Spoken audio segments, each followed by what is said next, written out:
Yeah, that was me. Welcome back, Full Heel Podcast. If you guys can't tell by now, that is Ryan on the other side, and I am your host, Rafael Chaidez, the host of the Full Heel Podcast. And joining me for another one of these watch-alongs is my buddy Ryan, and who better to have for the Canadian Stampede than Ryan? I'm back and better than ever. I'm back. For those of you guys that don't know, that is the Eric Bischoff music. That was the WWE theme that he did, right? Yeah, that was a WWE theme he had. So, hopefully everyone's enjoying my new mics and stuff. Hopefully they sound good. I think they do. I have the AC off, so you guys don't have to hear that shit. But if you guys don't know by now, bring up Canadian Stampede. Me and Ryan will be going over and watching, giving you our thoughts and commentating on the Canadian Stampede. So 23 years ago today, they invaded Canada and probably... I guess this was kind of like the end of the Bret Hart Stone Cold feud, because after this was SummerSlam, which was Austin and Owen Hart, and the fall of that year was the screw job and Austin eventually taking over the company. But so this is probably one of the last Austin Bret Hart moments that we'll see chronologically. This is probably the build-up to some of the best eras of wrestling that we're ever going to have. Like, this is where people are shaping up to be who they are. If not, they already are who we love and want to see. But we're starting to see Austin really emerge as himself. The crowd's really behind him. Bret's embraced his heel character. Mankind is the crazy motherfucker. Triple H is with China. Mankind and Hunter they're like right at so I think they're right at the cusp of their rivalry, because they had just done the King of the Ring. Now they're gonna have the match at Canadian Stampede. They end up having another one at SummerSlam. Like, they're like right. This is the Hunter Mankind feud that goes years down the line as their careers intertwine off and on.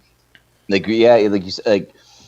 They're Taker's, running the company as the champion at this point in time. There's so much happening, like you said. Like, the Attitude Era is right there. 1997 is a forgotten year in WWE, and it's so important because it is the foundation of the Attitude Era. Like, there's it lays all of the build up happens in 97, and especially July onward. Yeah, a lot of people don't credit Bret for being part of the Attitude Era, but I think he's one of the guys that kicked the doors open. If you guys don't want to count him in it, I think you guys are way wrong. Him, Austin, HBK, boom, swung the doors open for the Attitude Era. The Attitude Era for me starts at SummerSlam 97. So next month after the Canadian Stampede. That to me is, Mankind rips open his shirt, and he has it's supposed to be the heart for Do Love, but it's like the sweat it ran. But he rips open his shirt and he does the Jimmy Superfly Snuka jump off the cage. Like, that's something we didn't see that often. The chair shot that gives Bret the title. When Michaels is the referee in their championship match, like, that's something that you didn't see that often. The storylines, like where Brian Pillman grabs a gun to shoot Austin, like, these are all things that happened in 1997 that you didn't see. Like, Bret Hart wasn't there necessarily for the Attitude Era, but there's no Attitude Era without Bret's storylines. Mm-hmm. Yeah, That's the big, like that like you said, at day's end, you can't say that he was not a part of it. Yeah, so let's get this bit started, Ryan, because it's going to start getting hotter and hotter in my room. Because sounds good. Yeah. Do you want to give us a countdown, or? Yeah, sure. I can. We'll hit play on go. So it's going to be when you're ready. I'll start the countdown. I I am ready. All right, so 3, 2, 1, go. I should probably turn this down too. I was watching Raw right before the Raw before this.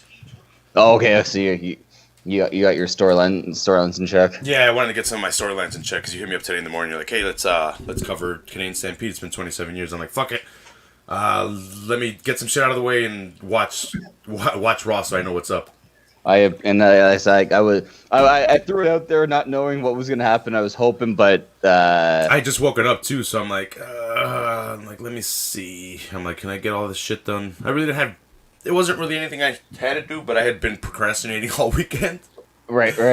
And I didn't do anything because it's the 4th of July. I was playing video games a bunch. I was playing Call of Duty. Nice. It's been fucking fun. I've been live streaming that, so if you guys haven't checked that out, go ahead and check out the live streams I've been doing of Call of Duty Warzone, and then I bought the whole game now, so I'm actually doing. Oh, you did? Yeah, I actually paid the $50 and bought the storyline, the campaign mode, because if you do multiplayer, that's where you actually rank up your guns and power them up and get different scopes and everything. You can use that in Warzone, but here's the thing: when you can have your loadouts, and in Warzone you get a loadout drop. So depending on the match or depending on the time of the match, they'll do a loadout drop, and you go and you can pick out one of your 10 preset loadouts with the classes that you want, like Ghost, Cold Blood, and shit like that, so you don't come out on the radar. So if you have good classes and you have good guns in those classes, they'll just drop down and you can pick them up, and you have those perks and shit like that. So it's Nice. something I wanted to do to have badass guns when I do my loadouts and shit. So it's been pretty fun doing that. But yeah, yesterday I was toy hunting. I bought a bunch of Hasbros. Yeah, we were just telling you there before you hit record, like that was my childhood toy collection. That I had all of those plus, so many more, man. I bought 7 of them. I have Hogan from Series 2 with the shirt where he's doing the hug pose. Yeah. And then I have Andre from Series 1. Macho King from Series 2, but they didn't have the Crown or the Scepter, so they dropped it down in price. Hacksaw Jim Duggan was pretty cheap too. Brother Brutai, super cheap. I noticed he didn't have the shears with him. No shears. They lost that too. I also have the Rockers. Somehow I was able to find both of them. And Marty Jannetty wasn't that in too bad condition. I cleaned them all up, gave them a fig bath, ran some Lysol wipes through them, and some of them look really nice. I Sharpied up Andre the Giant to make him look a lot better. Nice. I can get them right here.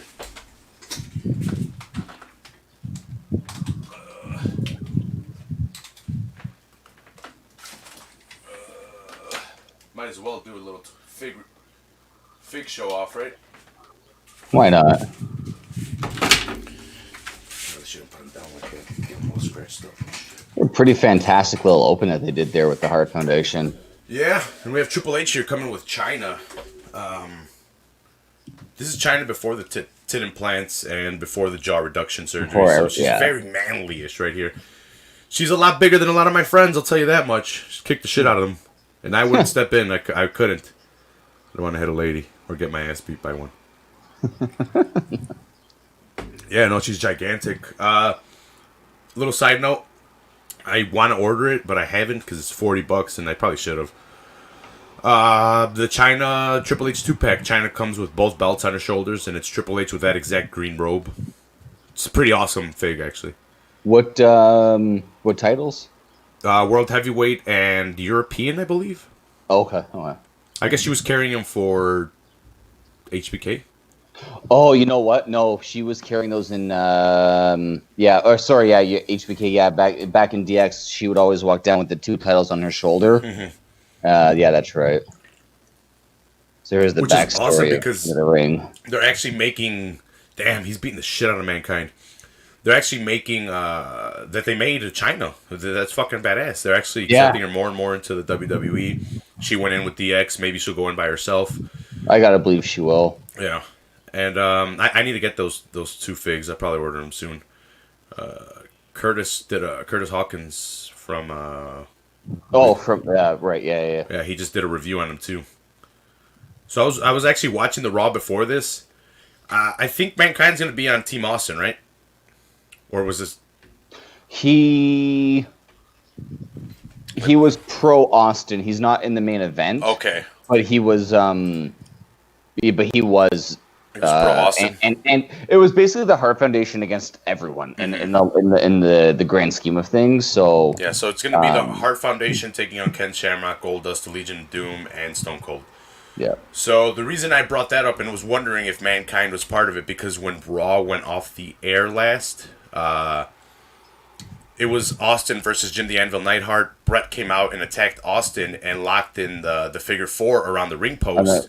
Right. And then Mankind comes out and mandible claws fucking Bret Hart on the floor. Yeah. And dude, everyone, the whole Hart Foundation comes out and starts beating the shit out of Mankind with chairs and weapons. And Mankind's not letting go. And like for a second he's off, but then he just clamps back on.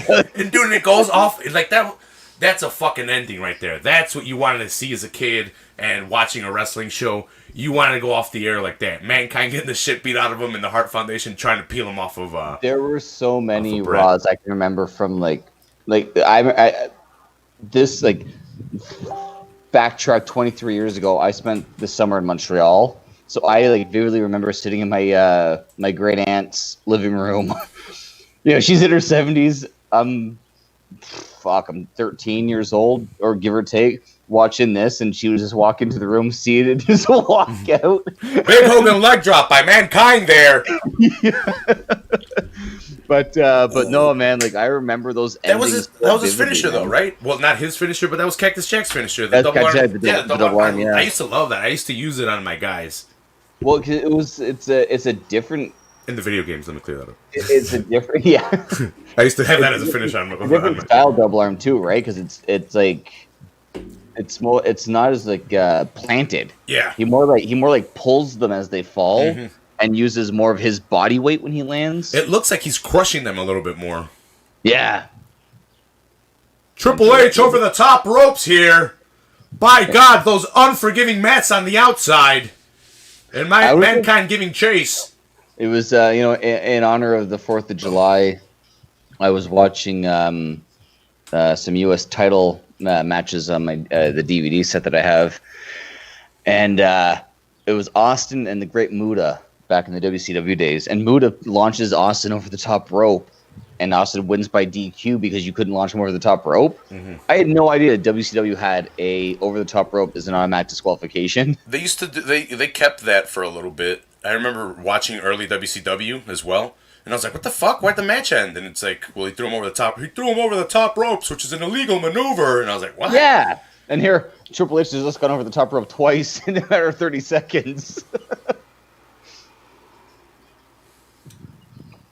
See, Mankind here going to the top rope, but Triple H escaping wisely. Running up the ramp here is Triple H, the Blue Blood.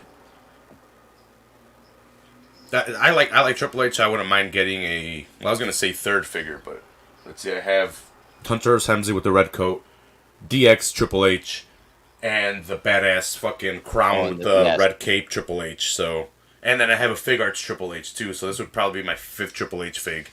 Oh, I was going for the double arm DDT here. Boom! Suplex on the ramp.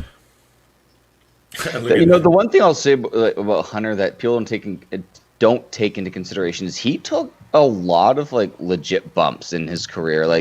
He doesn't get credit, I don't think, enough for his outside the ring matches.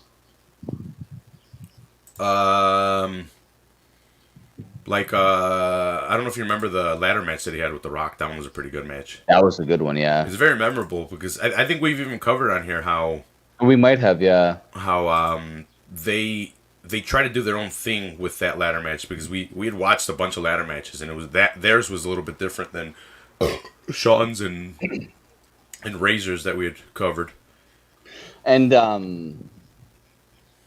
there was actually it was Cactus Jack when Cactus Jack makes his debut. I think it might be later this year or early in '98 when Hunter takes the double arm DDT on the table on the entrance. He did some shit that people don't remember. They remember him more for being the the in-ring, constantly a champion kind of guy, but they don't remember a lot of the other stuff that he did throughout his career to build himself up that way. Mm-hmm. And China was a big part of that. Having China there with him. Mm-hmm. China. She changed everything for him. Like when she came in that Goldust feud, it elevated. Like he was like that. You could tell that he was going to be there potentially long term, but she gave him that added depth that he needed to go next level. Mm-hmm. Perfect member of DX2 to have to carry her over with. Her and Rick Rude don't get enough credit to the early DX days. China doesn't really get a lot of credit with DX until the that was a nice little power slam into the stairs. No, but China doesn't get enough credit in her early days. She's only remembered for the second incarnation of DX. Yeah. Oh, I was going to bring it up when you mentioned that you were watching U.S. Championship matches, the best of. I heard it is rumored, and I'm not Dave Meltzer, so I didn't get it. It wasn't reported to me or anything. I was watching What Culture, and they said they are going to update the United States Championship tonight, live on Monday Night Raw. So it's going to be something like the Intercontinental title, right? So here's my thoughts on that. I have come to like it a little bit more. It's not better than the White Strap Classic look. It's not better. But if you compare it to the big old fucking stupid World Heavyweight Championship belts that they have now, it's better. 100%. Well, the thing that I had heard is that they're going to redo more titles, I guess. They want more uniform looks to things, I guess. Mm-hmm. I've seen some. I don't want to say leaked photos of the U.S. title, but they were. Oh fuck! This was maybe like 2 months ago or so. They had, when the news broke that they were gonna revamp two different titles, and one of them was the U.S. title. And the picture that I saw was a combination of the Intercontinental plus the blue and red leather that the heavyweight titles have now. But I don't know. We'll have to wait and see, I guess. Yeah, I haven't seen any pictures. I haven't seen any spoilers. I just heard of the spoilers. But I don't have a problem with the U.S. title right now, but it is kind of corny with the flag and everything. I don't mind it, but it is what it is. The WCW one was pretty nice. Yeah, it had a classic look. It had the flag on there a little bit. It was like the WWF's old school Intercontinental title with like the sharp edges, not rounded. Yeah, and just not as rectangle-y, more square. Yeah, and like you said, it had the flag right in the small flag right in the center. It's what you needed. Yeah. But so yesterday I went toy hunting and I found the first ones. I guess I'll go over the first ones I found. I went to one disc replay like a couple hours away, and they had Hasbro's there. They were pretty cheap. Like Hacksaw was like it was like $6, $7, but this hand is broken. It swings all the way around. Oh, this one's fine. The thumbs up. Yeah. He's all cross-eyed and everything too. But his arm is broken. I saw a second Hacksaw that I might pick up if both hands are fine. And I cleaned them up so he doesn't look that bad. But then I also found Marty Jannetty. Yeah. So I got Marty Jannetty, and I'm like, fuck it. Maybe one day I'll find.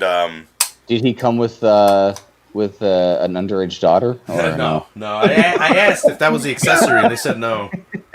So I said, all right, drop the price then, and they did.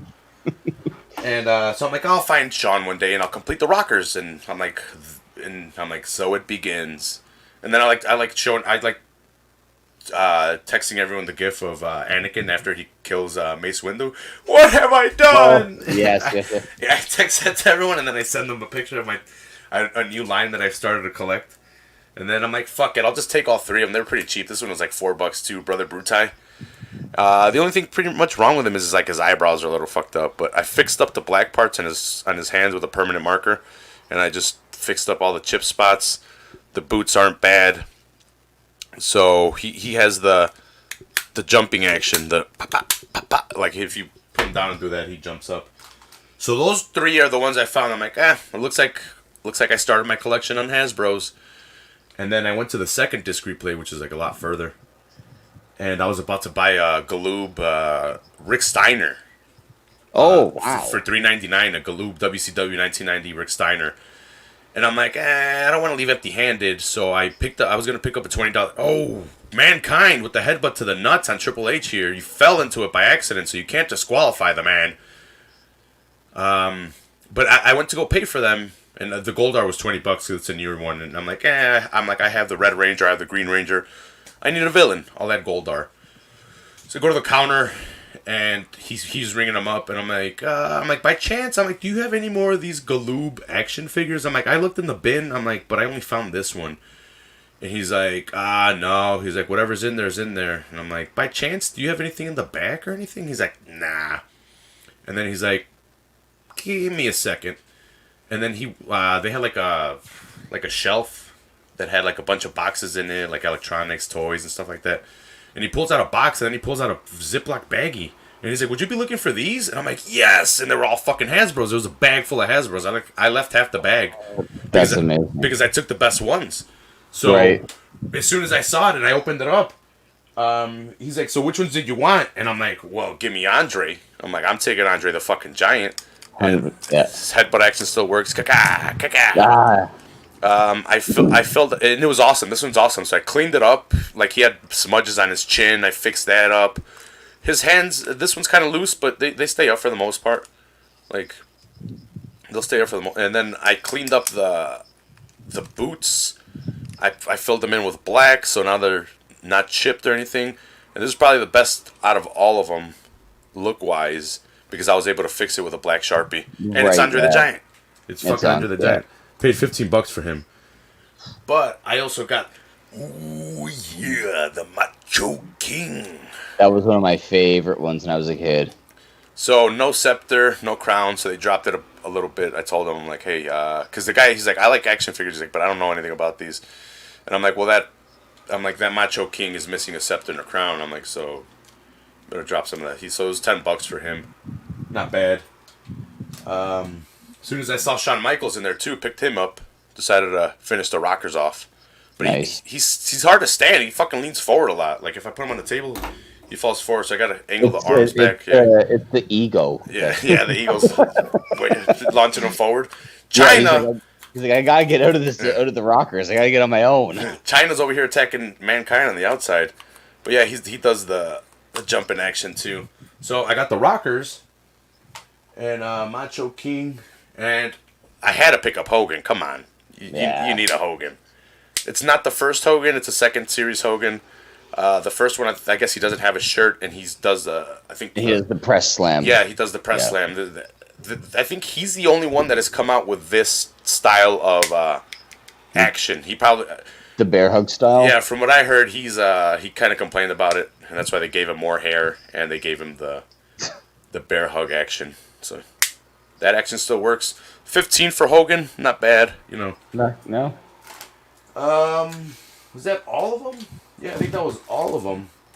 And then I had forgot about this one. So this one was just in my room, but this one's a newer version one. This is this is a remake of the. Well, yeah, they put out their. I have the Austin of the relaunch line. Yeah. That they did 2 years or so ago. Mm-hmm. So Jesus, for my birthday or for Christmas, gave me the Ultimate Warrior redone Hasbro edition. They had a couple Warriors, but the hair was burnt, the noses were fucking scratched off. So I had to pass on the Warrior. I passed on the Macho Man because I don't know too much about them. I just know of them. I was 2 when they came out. They had the original Macho Man instead of Macho King. I'm going back next week because he put the bag in the back. And I'm like, I'll be back for the rest next week. And he's like, okay. He's like, they'll probably be here. And I'm like, all right, I'll be back next week. And one of the Bushwhackers was left. Macho Man, 2 Warriors, Rick Rude, and the other Hacksaw. I think that's what was left. Okay. So I might go back, and it might not even be as much just because they're lesser known characters. And I kind of want the Warriors now. Maybe I'll just try to restore them as much as I can. Apparently, I'm not going to find a badass one because everyone played with Warrior, so everyone fucked up the Warrior. Right. So I'm gonna have to try to get the. I found the Junkyard Dog though, from back in the day, sealed. Oh. It like where I bought my first three. He had him up there. He's like, I don't know if you saw the Junkyard Dog up there. I'm like, yeah, he's $130 though. I'm not trying to pick him up like that. Like he's maybe next week or something. Like I'll try to pick him up. That's a COVID bonus right there. Yeah, that's we might actually be getting a second COVID bonus. These guys are fighting on the outside. Oh shit! Triple H just took out Tim White. That's gonna be a DQ. Yeah, it should be. Oh wait, was Tim White even the actual? Oh no, they've been battling on the outside here. Yeah, I was gonna say we missed something. Since I didn't think Tim White was the referee in this match. No, they got a bunch of refs out there. And just Triple H is attacking them. Triple H was attacking the ref on Raw. He was making it a point to fuck with the ref. Who was he facing? I think he was facing Pillman, if I'm not mistaken. Even the Raw was good. Yeah, so Mankind was trying to attack Triple H with a chair, and China got involved, and then that's when, that's what we missed. Triple H attacking Mankind over here, and the ref stepping in, and then China with the clothesline. Oof. I think we saw that for a second while I was describing my toys. Yeah. Yeah, I was on the hunt for the Raph Casey Jones 2-pack. But right. No luck. I went to a couple of Walmarts. So when I found the Hasbros, I'm like, at least I got something. And then I found the second set of Hasbros. I'm like, whoop. Looks like I'm good. And if anyone's curious what the Canadian Stampede or the Calgary Stampede is, here's the parade for it. So this was actually an event in Canada, right? That the Hearts would have wrestling matches at, right? Stu Hart would always have some kind of Stampede wrestling event around the Calgary Stampede. And yeah, like they just were able to get Calgary at this time frame. So during the Calgary Stampede, they were actually able to tie in this pay-per-view, and they brought a lot of things together, which is really amazing. We saw the Hearts on the float there. They were able to tie in events like as they're showing here, that they had booths at the Stampede in Calgary. I want to say that Something to Wrestle did a breakdown of it, and they went in depth about a lot of the things, but it was massive. Like Calgary Stampede is already one of the biggest events in Calgary, if not in Canada, and to be able to add this to it blew it up even more. Yeah, it's freaking awesome. I don't know if Spring Stampede, but I would imagine the Spring Stampede kind of manifested from this because WWE owned it, so WCW wanted to do kind of a similar thing. Actually, I know for a fact that because of the Spring Stampede, they did Canadian Stampede, and WCW launched a lawsuit. And that's why there was only the one Canadian Stampede, because Spring Stampede was already happening, and they said the names are too similar. We don't want you guys using it. And WWE just said, like, all right, fine, fuck it. We weren't going to do another one, so fine, you can take your lawsuit and run away. I wonder if the Bretts just cut. Well, before that, it was just local, so I guess it really didn't matter, right? It wasn't in a pay-per-view. Right, yeah. Austin trying to get to the Hearts already. Yeah. Austin was half tag champ with who? Do you know? Was this where he was with HBK? He was, because he came out with the title on Raw. He was with HB. Yeah, because they fought at King of the Ring for the that was the main event at King of the Ring that year. And I think they were tag team champions then. Yeah, it was an unwilling tag team championship duo. Then they won the titles, and they're like, "What the fuck? We're not even friends." And that was kind of the basis behind that. They beat Owen and Bulldog. Greatest lightweight champion of all time, Taka Michinoku. Where's Funaki? No, Taka Michinoku is really, really good. He's one of the guys that kept the joke of a lightweight division here in WWF alive, because he could actually wrestle. And that's the thing. Like, it's kind of a shame for his career that they didn't have the WCW cruiserweight division, or he wasn't in WCW. Because him and those guys could put on some badass matches. But WWE, the guys that they brought in were the second and third tier luchador, high flying guys at that time. He's gonna face the great Sasuke, right? Yes. This guy, if I'm not mistaken, he was in the NWO versus WCW World Tour game, and I remember picking him all the time because it was a ninja and it was awesome.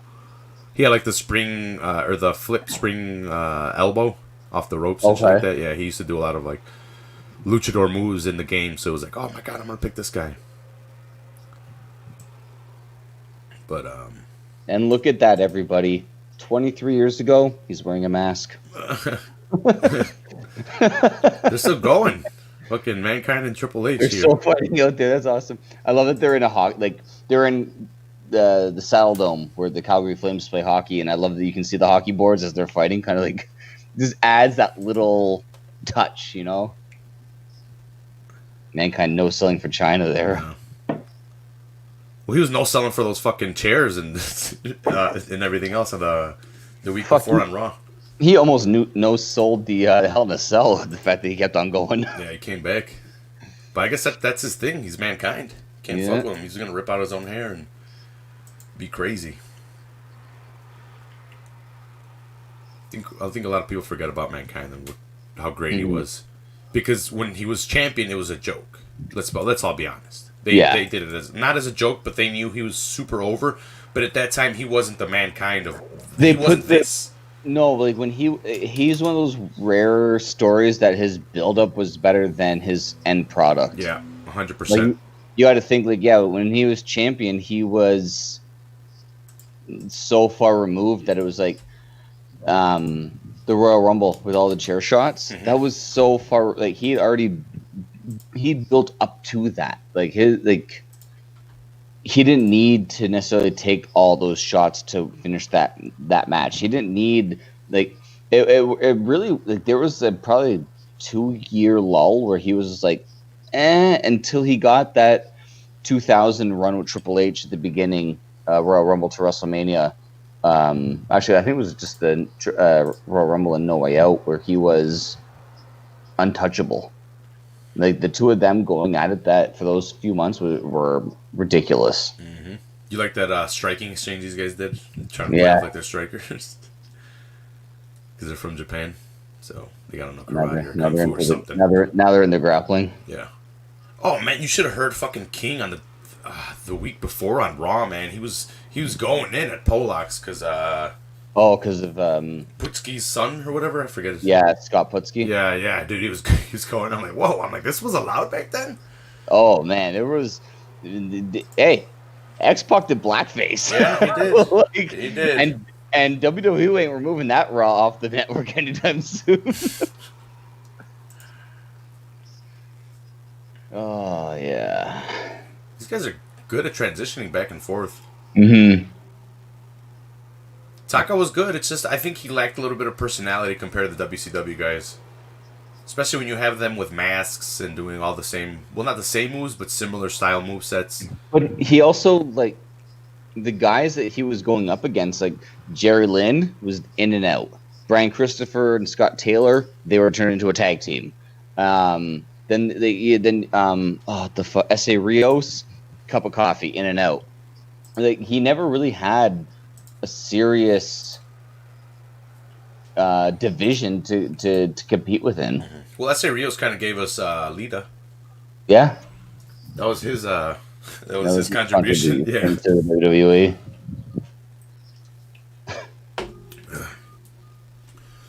So, how was your 4th of July? I mean, first of Canada. So, how does that work? Did you guys just like? You're like, all right, the United States won, they got their independence, but we want to be cooler, so let's do it July 1st. Because you guys like doing that. Don't think I don't catch on to you guys over there in Canada, right? As the British Empire was like just slowly crumbling all around, like we signed our independence, for lack of a better term, I guess you'd say. Like we became the Dominion of Canada on July 1st, but all of our laws and bills still have to get the signature of the Queen. So we're independent from England, but it's one of those things like the reason why Canada went into World War I was because when England went into war, we had to say, we got your back. When England went into World War II, we got your back. Like it's one of those like we're like the big brother that really doesn't want to have to help out anymore, but we still have to help out. But that's all it is. So what you're saying is you guys piggybacked off our freedom. Yeah, I guess. we just didn't fight for it. We just signed a piece of paper. Yeah. You're like, well, United States won, and they're over here, so you know what? We're free now, too. Yeah, why not? No, because you guys like doing that with Thanksgiving, too. It's like, Thanksgiving for us is in November, and you guys are like, we're doing it in October. It's like, what? Yeah, we're gonna have our harvest celebration during harvest season, not in the middle of winter. Hey, we need something to do during winter when it's super cold. Yeah, so let's go to the malls and get really bad sales. Murder people for a TV. I don't do that. I don't like people in general, so I just stay home and spend the COVID money. I'll wait for another COVID check. There you go. Hopefully we do get it. Damn, the fucking... Was that the Bruce Lee dragon kick off the top rope by Sasuke? That was fucking wild. Yeah, right? He was that was what he was imitating. With the knee bent inward and then the leg straight out and him just diving at him. Yeah. Definitely a dragon kick of sorts. This is a fantastic match so far. Mm-hmm. Mm-hmm. These guys don't get the credit. Was there a championship attached to this?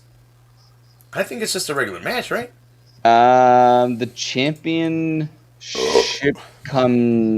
there's when did the lightweight? I can look it up. Because he defended it at WrestleMania 14, I know for sure. So by March of next year, Taka Michinoku is the champion. So it's not out yet. But he didn't have the belt when he came out, so I don't think that there's a title just yet. I'm gonna do a little bit of research real quick. See if because Brian Christopher was already playing up the angle. Oh shit, Sasuke with those kicks. He was already playing the angle up with his dad, where King was not saying that he wasn't his son or whatever, kind of alluding that he wasn't, but that he was. Yeah, no, it's let's see. The WWE considers the inaugural champion to be Taka Michinoku, with the reign beginning on December 7th, 1997. It was retired on March 8th, 2002, with X-Pac as his final champion. Then they brought it back, and Hornswoggle fucking did it too. Was that Cruiserweight? You might be right. I think because when they bought WCW, I think they brought back the Cruiserweight title for a while. Yeah. And then just dropped the lineage and made it their own lineage, and forgot about the light heavyweight lineage. And it's like, well, it's a different title. Yeah. But it's the same weight restrictions and the same concept. You guys just took the better name from the company after you owned them. Right, yeah, exactly, right? Which kind of makes it pretty obvious that you guys were copying the fucking... the WCW. Yeah, WWE in this era, they tried to do a lot, because Vince doesn't like factions, but he's putting together factions. He's bringing in lighter wrestlers. Vince was always like the big muscular guy. Yeah, because this was leading into In Your House gang warfare or whatever, or gang something. I don't know if it was In Your House though, but it was Survivor Series. It was Gang Rules. Okay, yeah, because on Raw they had Los Boricuas debut, and then they had DOA, the Nation, DX, the Harbor, and these are all things that Vince never liked. So you could see that he saw what was happening. Nice fucking move by Taka. Nice backflip and then into a Hurricanrana. Is Hurricanrana? Sorry, Frankensteiner. No, but like Vince saw the writing on the wall of what was working down south, and he took from it, and didn't necessarily work because they didn't. That's the move right there. You saw that? Yeah. That was the move that I did. That was like, what the hell? Why? We've never seen this in wrestling, and we would pick them and do that shit all the time. Nice. This is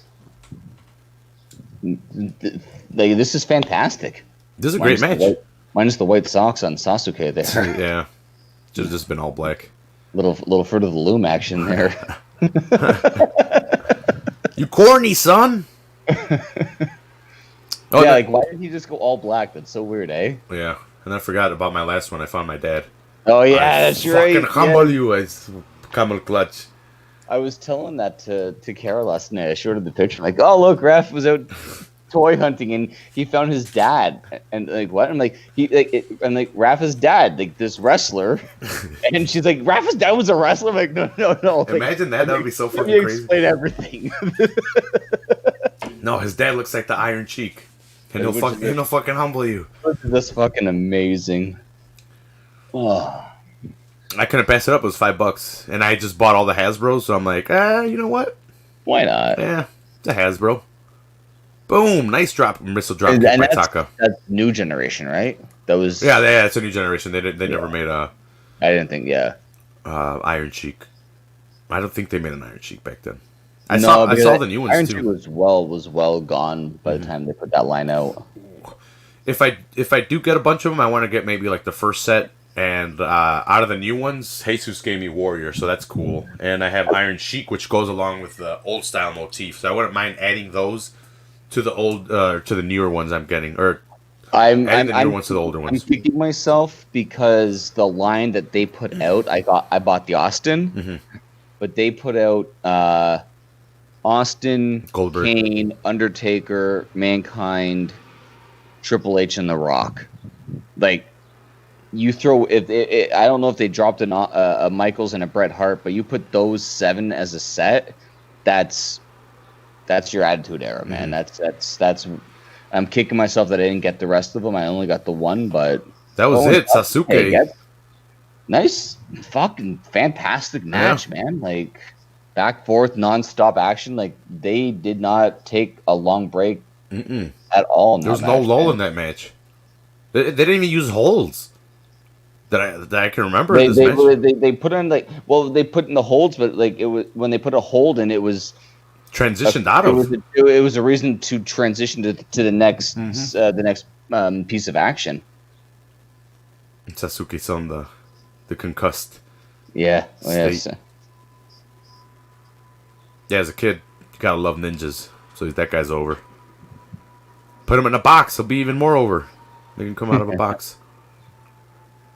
And they're still going at it. Still going here. Triple H and we got school buses here. Yeah, Triple H is cut open here. Here we got China holding Mankind. Triple H going to work on Mankind here. I feel like the blood work is a little unnecessary, being the fact that it's not like he bladed for a brief period in the back. Oh my God! He threw Mankind into the kegs. The Zam. Oh no, I thought it was Zamboy. It's just a truck. Those kegs still hurt, man. They might be empty, but they still hurt. No, they still, yeah. And I know they're empty because they fell over pretty easily. I've carried quite a few kegs in my day. I was the keg carrier because I had the pickup truck, and we used to have parties at U of I all the time. Oh my God! Oh, on that fucking whatever. The pallets. Yeah, the pallets. He just got. This is what I mean. This is what I'm telling you. With Triple H, man, he took we talked about Mankind taking a lot of bumps before he got really big. Triple H did the same thing as we're seeing here, man. Yeah, you need a dancing partner. Yeah, and Mankind and Triple H had some good matches during the rivalry. From everything too, like Dude Love, Mankind, Triple H, Cactus Jack, Foley. The one where he fucking was it Mick Foley or Cactus Jack? I don't know. He was wearing the Cactus Jack shit, but I think you're right. I think it was Mick Foley at that time, where he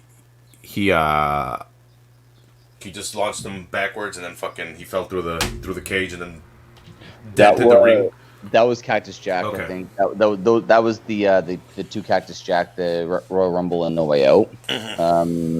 And that was when he retired, and then he came back as Mick Foley for WrestleMania. Look at King with the obnoxiously big, stupid leather fucking cowboy hat. Over. JR has his normal one, and you have fucking Vince McMahon wearing a sombrero. A sombrero and a tejana are two separate things. A sombrero is the ones that are made out of that straw stuff. Straw, yeah. Yeah, a tejana is one that's made out of felt or a 10-gallon hat, as Texans would call them. And us Mexicans call them tejanas because I guess their origins are from Texas. Tejano, tejana. Oh, okay. You know, Texans like using that shit too. We call them cowboy hats. Cowboy, just the same one, right? Here in Canada, we're very simple about it all. Yeah, you wear one or the other, it's a cowboy hat. That's it. This match isn't next, is it? Yeah. Damn. Well, we've had 2 matches, right? Triple H, Mankind. Yeah. Taka Michinoku, the Great Sasuke. I think there's only like 4 or 5 matches on this card because that main event.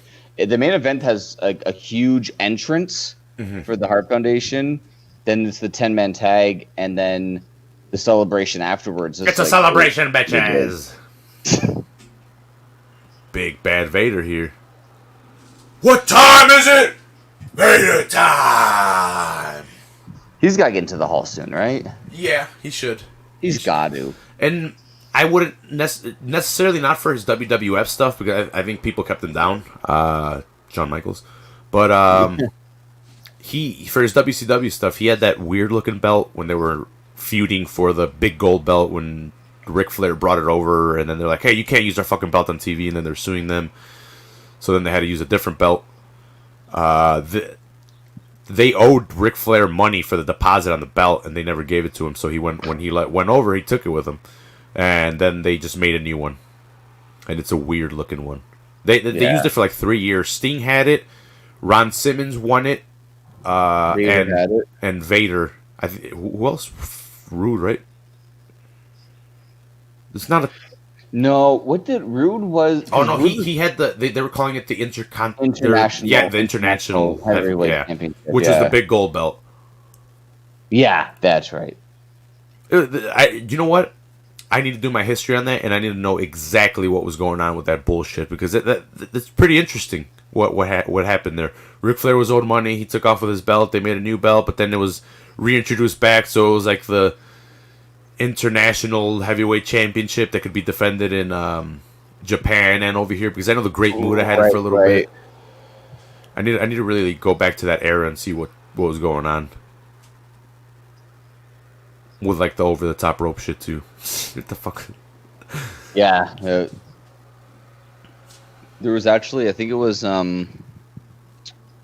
2K16. They had the Hall of Fame class that you could unlock in the game. Mm-hmm. And one of them, Fujinami, I believe it was. And then he fights Ric Flair. And I remember in the game, if you have the audio on, in one of the those little segments where like the game just has like a simulation scene, and I think Flair goes over the top rope, or he launches whoever over the top rope, and the commentator is like, "Oh, that's got to be a disqualification." And it's like, but the referee's out cold, so the match is able to continue. Yep, here we go, the Undertaker. The Undertaker. I don't know how much we got into it, but this is prime storyline Undertaker right here. Undertaker left Paul Bearer, and Paul Bearer wanted his services back and was tormenting the Undertaker, and then finally said, "I'm gonna tell everyone your secret, Undertaker, if you don't work for me again." So the Undertaker started working for him again, and he was destroying everybody, kicking Ron Simmons' ass, kicking other people's asses, and just choke slam them all everywhere. How shitty the Undertaker's character was treated. He came in and it was just like, what the fuck? And then all of a sudden it was like no real rhyme or reason, no big storylines. And then they needed to put the belt on someone, and so they put the belt on him. But the only reason why he gets the belt put on him is because of Mankind. When Mankind came into WWE in '96, he changed the Undertaker's game 1,000%. He flipped shit on its head. Give him character. And he all of a sudden the Undertaker was this massive thing, He goes into WrestleMania the next year, walks out with the title, has a fantastic storyline here with Vader, which leads directly into his storyline with Kane. And that's gonna the Hell in a Cell takes place. If it's not for Mankind, the Undertaker's character just grows stagnant and dies off by 97 probably. Yeah, but by Mankind coming in 96 just changed the game. Mm-hmm. Because when he was having that feud with Brett and Diesel, it was really more of a Diesel Brett thing, and then he came and took Diesel out, and it was like, yeah, whatever, who cares? That's right, yeah. And the more important storyline out of that was HBK and Bret Hart out of the Bret Hart. Yeah, out of that, yeah. Because Shawn accidentally hits Undertaker in the head. Undertaker gets put on, which is probably coming up, right? It was an accident. Oh, yeah, it was accidental. Yeah, it's the next pay-per-view with SummerSlam, where Brett spits on Shawn. Mm-hmm. Shawn goes to him with a chair. He ducks, hits Taker. 1, 2, 3. Brett gets the title. And from that, you get an in-your-house match with no finish. In your house, the Bad Blood, which is the Hell in a Cell. Look at Paul Bearer. Yeah. Oh, I forgot to mention, on the Raw before this, he gets attacked by a chick that double legs him and takes him down. And no way. Yeah, someone out of the crowd. So he's coming up. He's about to hit the stairs, and some lady dressed in black double legs him, and then we watched that Raw. Whatever. I think we watched that. I think we did. I think we did. I think that was a fan request. Yeah. I think it might have. So familiar that he gets taken down. He gets embarrassed as he's trying to stand. Yeah. And Vince is like, "Take it easy on her," kind of like, "Hey, don't beat her up like you would." Yeah. But she gets handled pretty quick, and they take her out of there. And then Paul Bearer kind of recovers and gets in the ring. But I thought I almost forgot about that. Yeah, I think that's the one where he says Kane's alive or something like that. Exactly. And they kind of paint the picture there after Undertaker finally decides, you know what, I'm not gonna deal with your shit, Paul Bearer. Paul Bearer's like, all right, I'm gonna give your secret up. And that same Raw, Undertaker's like, well, you need to hear my side of the story that's too. The one, and he's sitting in like the in the locker room. Yeah, it's all he's like sitting down. His head's he's wearing denim. Like he looks weird. Well, because he's an Undertaker. You don't want to wear your good clothes when you're at work. You don't want to wear some denim because it gets dirty, whatever. Yeah. Well, maybe he knew Canadian Stampede was coming up, and the Canadian tuxedo is denim. Damn right.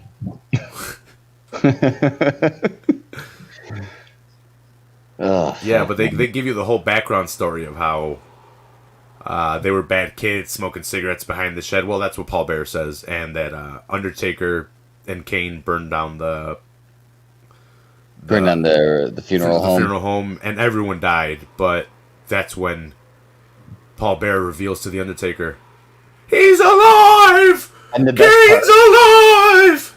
The best part of that whole storyline that people forget about, Paul Bearer fucked Undertaker's mom. Yeah. And Kane and Undertaker are just like half siblings. Like they share a mom, but that's it. Ooh, the Undertaker getting up like the Undertaker always does. And it's the one thing I'm going to say for Undertaker's career, I really wish that he never lost to Reigns at WrestleMania, man. Look, if they were going to make him lose to anyone, I agree with the Brock Lesnar, because Brock Lesnar is Brock Lesnar. Brock Lesnar's storyline at that point in time. If you have a second defeat that you're going to give the Undertaker, and here's just a wild shot in the dark, and this is just my idea, and they had the matchup at the next WrestleMania, you have him face Bray Wyatt, and at the end of the match, Bray Wyatt eats the Undertaker and becomes the Undertaker. Sorry, but that's what should have happened. Yeah, cannibalize them. The one that I would have went with, which would have been eerily perfect, have him lose to AJ this year. Mm-hmm. Have that number 2, and he gets buried in the boneyard. And then you can drop that mini series that they put out, and the last he could even have his hand at the Buried Alive match with Mankind that he loses when he bursts his hand out of the ground. Yeah, you could do that. You could have him burst his hand out as the screen fades to black, and then he can do the mini series that explains, like, the cowboy is riding off into the sunset. So you wanted him to do the Terminator thing? Yeah, As it thumbs up and slowly getting lowered into the fucking lava. Yeah. But that's what I mean. But they could have done something very well. I believe that it was Undertaker's indecisiveness of retiring, creative not really working hard at, like, hey, there's an end coming soon. We already gave him one loss. Let's make the second one count. He even said that he was only coming back for the WrestleManias. Mm-hmm. He would make the appearance here and the appearance there, but I mean, I know that the Undertaker's not gone. He'll be back in some capacity in the next few years, showing up at an event here or there, just as like the shock value. Yeah. But he was only. It seemed after WrestleMania, it was like, oh man, I can't wait to see next year's WrestleMania who Taker takes on. That was it. There was never what's next for him. You know what would have been crazy if they would have done something like, and I'm going back to Bray Wyatt, because I believe Bray Wyatt could have carried the torch of the dead man. I don't mean the Undertaker character. I mean something similar, something of that aspect. Like the Fiend could have been like an evil Undertaker kind of thing. Like he took the Undertaker's spirit, and he took that spirit and turned it evil instead of good. Yeah, imagine beating the Undertaker, and then you have a vignette maybe at the next pay-per-view or the next week on Raw where he's throwing a body bag into the swamp with alligators around it. That'd be pretty fucking badass. And then you build up an angle where that's what he did to Sister Abigail, and you have a kind of a weird, like, almost like a Kane and Undertaker storyline. A possessed kind of fucking swamp thing where we have the Undertaker come back out of the swamp maybe at the next WrestleMania to face Bray and end the career there. But no, they had to do a fucking Reigns that made no fucking sense. Oh, Reigns is a new guy that fucking is going to take over. They thought that Vince, once again, Vince thought if Reigns beats this guy, it'll solidify him. Mm-hmm. Well, if he beats Undertaker at WrestleMania, then people will have to like him. Yeah. What did we take away from Roman Reigns winning that match? We took away the Undertaker stuff folded in the middle of the ring. Yeah. That's what we took away. We didn't take away the fact that Roman Reigns won. We took away the Undertaker left his gear in the ring. And that was pretty much the beginning of the Undertaker only showing up WrestleMania for the next 2-3 years. Yeah. And they made it quite clear that that's what they were trying to do. They were trying to end the Undertaker's career right then and there. Yeah. Because that was the lead up. This was the last WrestleMania. We want to get all the footage. Taker, can we get the footage? And yeah. I mean, even that John Cena Undertaker match. John Cena just came out non-stop, challenging, nothing. Goes to WrestleMania, nothing. Sits front row, Undertaker comes out. Like, there was no story to that. Yeah, there wasn't really much story besides the legend John Cena wanted to take on the Undertaker. Which is alright, but for the Undertaker, we need a little bit more. We needed some story. He deserved more. Yeah. Especially if he's only doing a one appearance at WrestleMania a year. We needed something more than just, well, John Cena wants to face him, so let's make that happen. Right. And not have him appear, not have him do anything, just have John Cena come out and challenge him every so often. But that's what they wanted to do. That's what they did. Kane doesn't appear here, right? He's not going to appear till the cage match versus Shawn Michaels? Yeah, he comes in October. Kane rips off the cage door. What the hell? Ryan getting booty calls over there. He's a free man, ladies. He's on the market. Yeah. He's getting booty calls. I'm taking notes on the Black Phillip show to come out like a fucking killer. Show these bitches that I'm better than them. I'm better than you, all right? You have to work to get to me. Sorry, I've been listening to a lot of Patrice.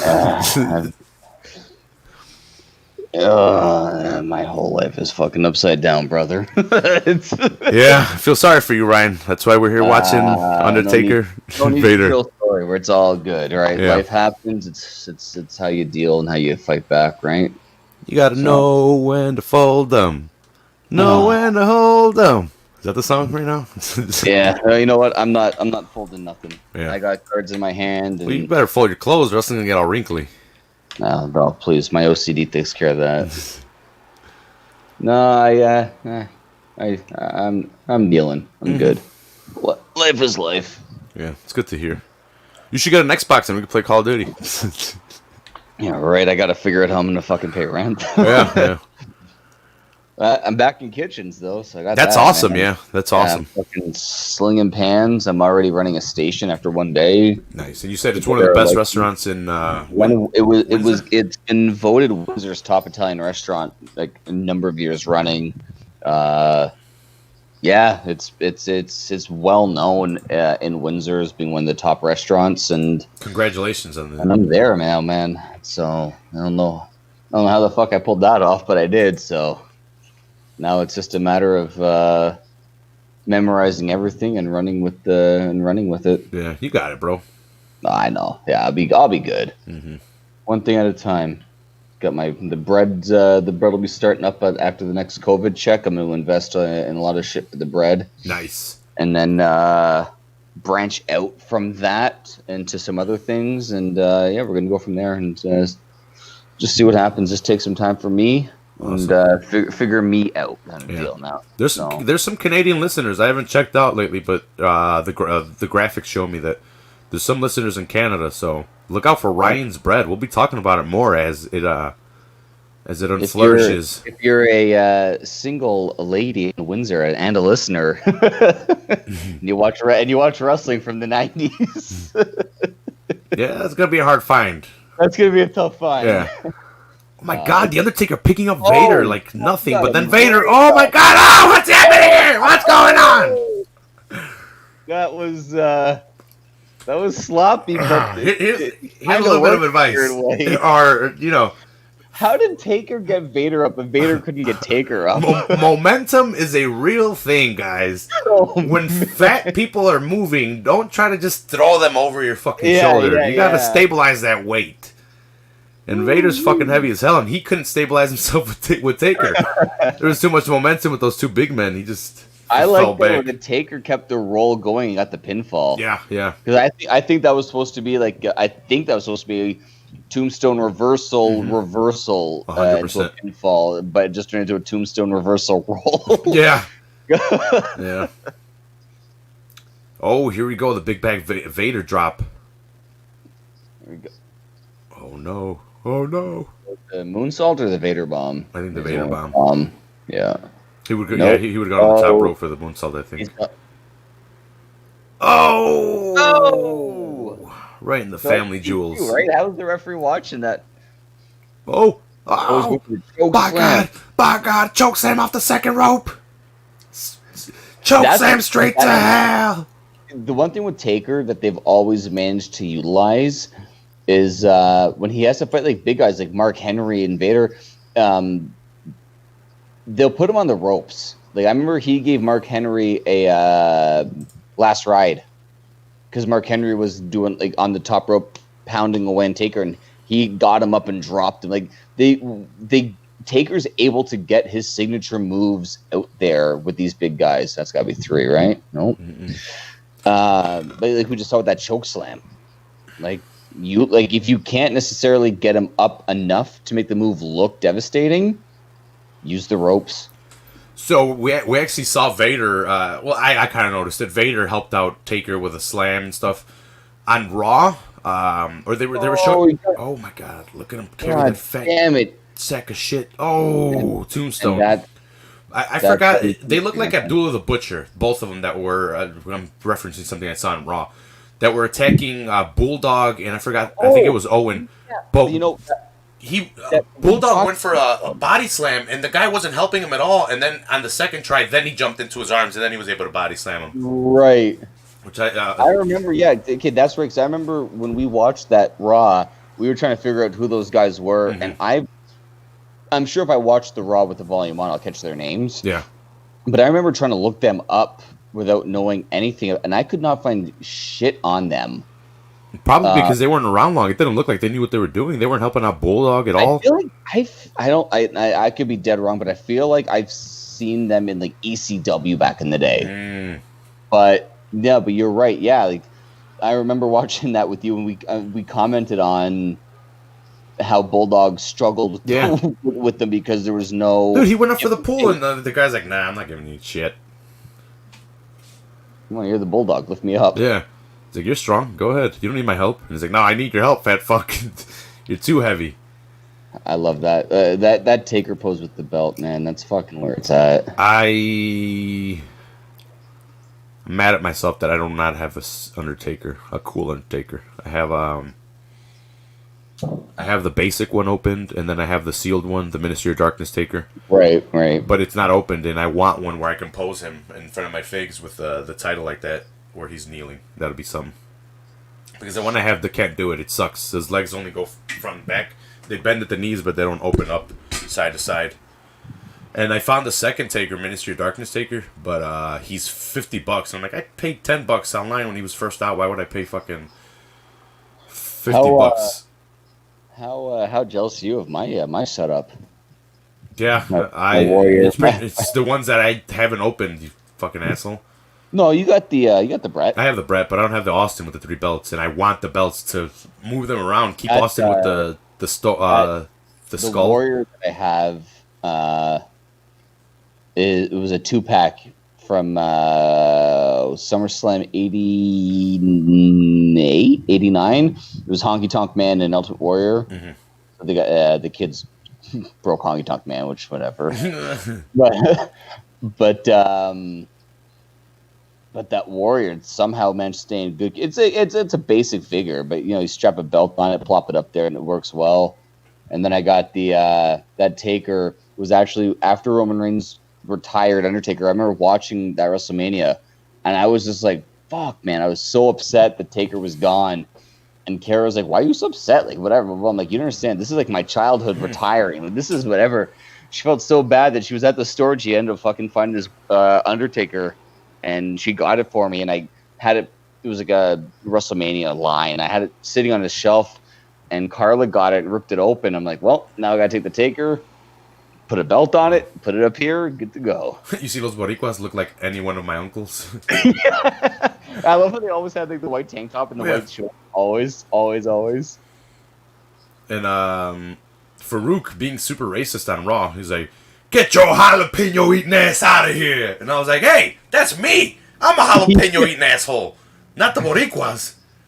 Because Mexicans are known for eating jalapenos or jalapenos, as white people like to call them. Austin giving a swirly to Pillman. Yeah, the famous fucking bleeding one. But he had Pillman had the shirt on. Yeah, or that symbol in the back. This exact one. I don't know how well used this shirt was. I found it at Walmart not too long. It was Meijer when I went to go visit Jeff. But I don't remember it being used a lot because the back is empty. Okay. It doesn't have any. Yeah, I remember back around this time frame, like I had an Austin shirt for pretty much every day of the week, and there were you walk into Walmart and it'd have like a whole wrestling line because it was so big at the time, right? You see Neidhart just take the sign from the kid, and the kid's like, "What the fuck?" And but yeah, like Walmart would have these like lame ass, like they would have like legit shirts, but then they had these lame ass Walmart model shirts. Here's that scene you were talking about where Mankind's getting just whooped. Yeah, look at him, and he's just not letting go of the fucking mandible claw and Brett. He lets go, but then look, he's back at it. He's back. And then they start hitting him with the chairs again. Look at Austin standing there like he's taking the family picture. Ken Shamrock with the rope. That's the worst Ken Shamrock when they had him try to do like that. When he just came out just with the tights and the gloves, perfect. But they put the robe on, I was like, not necessary. This is such a weird team. Just it's all because of Austin's popularity that this team is together. Like Shamrock, like the rivalries make sense going into SummerSlam, but the story is just starting up here that there's really nothing to build off of. But it's to plant seeds at a pay-per-view seems very bizarre. So the Legion of Doom on Raw was working to get number one contendership by facing We Are the Nation of Domination, Farouk and D'Lo. But they're also in a feud with the Godwins. So I think Henry O. Godwin came out and hit him with a pail bucket to make the Nation win because Legion of Doom hit one of the Godwins, because there's 3 of them, with the Doomsday device, and he landed on his fucking neck. I think that was Henry. Right? Was that real? I don't think so. Because they mentioned that he broke his neck, and I'm like... I remember him coming out with like a neck brace for a number... I don't know. I never looked really deep into how serious the injury was or wasn't. Good angle, though. But that was kind of like the turning point for the Godwins, where they became heel. Mm-hmm. Like full out heel. What's going on here? Singing the national anthem, no doubt. Yeah, definitely Canadians, I would say. No, they look Canadian. It's that dominatrix suit that they got. They have the Karen haircuts. Yeah, they do. Let me speak to your manager. That's racist. Yeah, apparently, right? I love that. Like, don't call me Karen. That's racist. I mean, yeah, that's like using the N word. Like, what? No. First of all, you can be any color and be a Karen. You don't have to be white to be a Karen. Just happens to be that everyone who is a Karen is white. Yeah. Yo, dude, want to talk about white privilege? I was finished work last night, went over to see the kids, and my sister-in-law was there, and we had a couple adult beverages, and we may or may not have had an adult cigarette. And I'm walking home, and I'm noticing that I'm not walking perfectly straight. I see a cop car driving towards me, pulls over. I look at him, I wave, and again, I'm like walking, like weaving a bit on the sidewalk, not looking too good. Cops wave, drive off, and I'm sitting. As I'm walking, I'm like, yeah, fucking white privilege doesn't exist, my fucking ass, man. I'm like, nice. If I had any color to me, I would have been fucking in the back of that car, heading somewhere. Nice, because I've looked at a cop in the eye in front of my house while I'm driving by, and he's pulled a Yui and pulled me over at gunpoint because I'm a Latino. Or sorry, I'm a Latin X, whatever the fuck that means, you goddamn idiots. You ever call me Latin X, I'm gonna slap you in the face. But I could not believe the fact, like, I was walking, I'm like, oh, they're gonna ask me questions. Like, I knew it was gonna happen. Mm-hmm. And I looked over, I just gave a little wave, and it was 10:30, 11 o'clock at night. Mm-hmm. So, it's evening time. I'm clearly under the influence of something or another. Give a little wave. They wave and drive off. And they pulled over. They drove to the fucking curb. Vince, you got a spot for the rhino. Yeah, no, there definitely is white privilege. People don't like admitting it. And when people and I know it's there, and it's like it's clear as day, man. Like people that want to deny it, man, like you've lived it so many times over, and you don't even fucking realize it. Mm-hmm. Mm-hmm. What can you do? I wonder if there's gold privilege. If there's what? Gold privilege? Gold privilege. Well, most Def said it perfectly. If you're poor, you're black. Meaning, if you don't have enough money, you're going to be treated like black people were treated forever. Yeah. It's fucked up, but, that's how it is. If you don't have the money to bail you out, you're just... Or white, you're kind of fucked. But it seems to be changing more and more, so that's good. Yeah. And not to get political, I mean, probably get off the subject because this is wrestling. But white people used to need to acknowledge that they have white privilege, and they need to use it in the correct manner to help out minorities. White privilege is a real thing. How about we turn it around and we use it for good? Well, but that's the whole thing, right? Like, it's hard because no one wants to admit that they have it, and it's so in place that you don't even realize that it's there. It's like, oh, I don't have any privilege. I'm this, I'm that, I'm this, I'm that. Okay, well, you have a record. You have no money. You have a place to live. Now, imagine if you were any minority. Could you say those things comfortably? Probably not. But, like... Dude, this DOA fucking looks awesome. So, or the Legion of Doom, sorry, DOA. DOA is the Dead or Alive on the on the bikes that came out. But yeah, LOD looks awesome right here. I missed out on these figs, and I fucking kick myself in the ass now because each one of these is over $100, and it's not even 5-year-old toy. But they come with the fucking the whole chest pads. Yeah, dude, it fucking looks sick. And I have 2 tag team belts that I have. I don't really have a badass tag team in my collection, so I have them on the two cool dudes with attitude. So HBK and Diesel have the tag belts. I took the Intercontinental belt from Diesel and I put it on my Razor, and I put Razor on the ladder, so it looks fucking awesome. I love you get the like the 2 Stone Cold fans pretty much in the entire stadium. Well, it is Canada. No, I know, it's just so funny. Like even in Canada, they find them. They're there. And it's weird. Like at this point in time, like I was so heavy into the Hart Foundation. That's one of the Harts, right? One of the brother Harts. That was one of the brothers. Yeah, I think Keith. Just not as popular. Still wrestler, but not as popular. Yeah. Nowhere near as Owen is. Yeah, like, I was so deep into Austin at this point in time, but I couldn't like him because he was always against Brett, and Brett was like the be all end all for me at that time. But like I go back now and I watch this, I'm like, God damn it, this was like they put on so many fucking fantastic matches. Now this is I don't care. This is one of the top 3 entrances of all time is right here when they bring out one by one for the Hart Foundation. Mm-hmm. Yeah, because they could have brought them all. They could have brought them out just easily as one big faction because they were. And Brian Pillman's with them because he trained with Stu Hart, right? In the dungeon. For the Calgary Stampeders or the Edmonton Eskimos, I forget which one. But after his days with the Cincinnati Bengals, he did play in the CFL, and then that led him to training with Stu. Mm-hmm. The big old rhino right here. Do you have one of those leather jackets, right? No, man.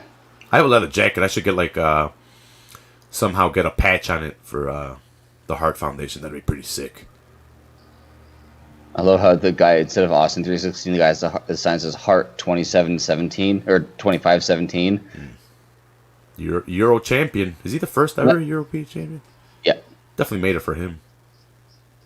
And I want to say like 90% sure that he's divorced from her at this point in time, but because of they're in Canada and it's the Harts, I think that they tossed her some money to be involved. Kind of like a Macho Man, Miss Elizabeth kind of thing. Yeah, exactly. Where he still big brothered her, wanted everything to go smoothly for her, but there wasn't a romantic relationship at this point. But they were still in good terms. Yeah, I'm pretty sure that in real life they were divorced when they did the wedding. Intercontinental champion here. And watch Owen Hart. This place fucking blows up when Brett's music hits. It's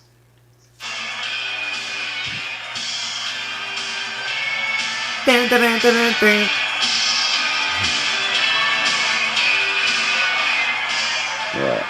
Here we go.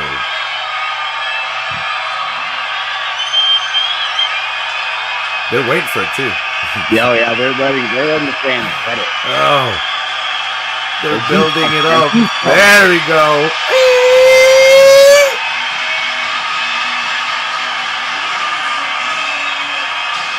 Bischoff fears McMahon. They have the reversal of the fucking signs. Americans need not apply. Because in WCW, you have famous footage of Eric Bischoff taking signs that say McMahon fears Bischoff, and he's like, I know, fucking, he'll show him at the camera and everything and gloat about it. But at this time, he was trying to take down Vince. Yep. Challenging Vince to matches at pay-per-views, and then when Vince would show up, he's like, I knew he wouldn't show up. It's like, fuck you. No one thought you guys were going to fight. Get out of here. I'm back. Damn, so this is, let's see, July 7th. 6th. July 6th, 1997, WCW. Is this Bash at the Beach? I was going to say, is this the one with Dennis Rodman? Yeah. It was Dennis Rodman, Bash at the Beach. Malone? or Jay Leno. 'Cause I know Jay Leno and DDP, and then Malone and DDP both had some fucking interesting matches. Rodman's definitely on the poster. Okay, the main event is Lex Luger and the Giant taking on Hogan and Dennis Rodman with Randy Savage in a tag team match. No Karl Malone yet. What was the World Heavyweight Championship? There was none on this. It was probably Hogan had to have been. Yeah, Hogan. He was just in a tag match. The United States Championship match, though, Jeff Jarrett, Steve McMichael. Wow, that's garbage. What? Wow, how did I miss that one? And this is where Chris Benoit retires a Taskmaster. He beats Kevin Sullivan. Juventud Guerrero, Hector Garza, Liz Mark Jr. Oh, it was a 6-man tag match versus La Parca, Psychosis, and Villano. Man, the only other championship match on there was Chris Jericho versus Ultimo Dragon, or Ultimate Dragon. No, it's Ultimo Dragon. Ultimo. It was always Ultimo. Here they have it as Ultimate Dragon, which they always call them that. It's Ultimo Dragon, the last dragon. Not the ultimate. It's the ultimate. No, it's ultimate. No. Ultimo. He is the ultimate dragon. Ultimo. Of all the dragons, he is the ultimate one. No, he's the last. Chris Jericho taking on Ultimo Dragon for the Cruiserweight Championship, which they gave him 13 minutes. Probably a good match. It's probably a good match. It would have been better if they gave him 20. And then we had Mortis and Wrath taking on Glacier and Ernest Miller. Ernest the Cat Miller. How you say those names, man? Like you Glacier, Mortis, Wrath, like Ernest the Cat Miller. Oh, WCW had so much fucking talent, but they were so blinded by the NWO that they. Brett was injured at this time, wasn't he? He had a knee injury, and I read it in his book. That's the only reason why I know this with such certainty. He'd been on TV using his knee as an angle, but he had not been involved in any competition for a number of weeks. And Stampede, he guaranteed that he was going to be there with no guarantee that he would be cleared to be there, kind of thing.